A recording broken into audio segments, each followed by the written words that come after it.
Space exploration और specially moon landing और moon से रिलेटेड जितने मिशन थे उनको लेके तो आए रोज बहुत सारी कॉन्स्पिरेसी थ्योरीज फैलती रहती हैं।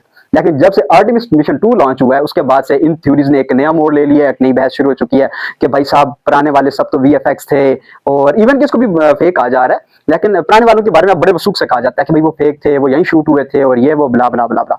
तो ये सारी जो टोटल बकवासी बातें हैं। लेकिन अगर हम जनरली कोई बात करें तो कुछ फर्क था।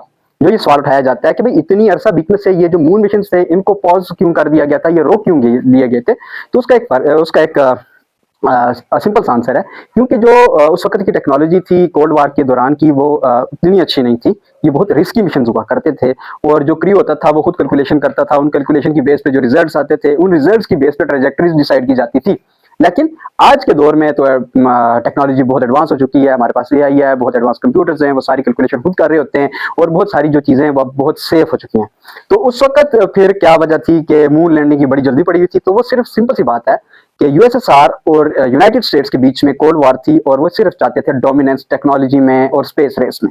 उस वक्त का ऑब्जेक्टिव था सिर्फ खुद को डोमिनेट करना, चांद पे जाके झंडा गाड़ना।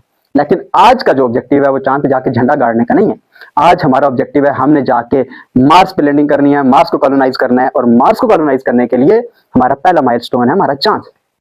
तो ये सिंपल सा फर्क है अपोलो मिशन और आर्टेमिस मिशन में। खैर जो कॉन्स्पिरेसी थ्योरीज हैं वो तो बनती रहेंगी। खैर आपके जहन में भी अगर कोई इससे रिलेटेड सवाल है तो कमेंट सेक्शन में जरूर बताइएगा।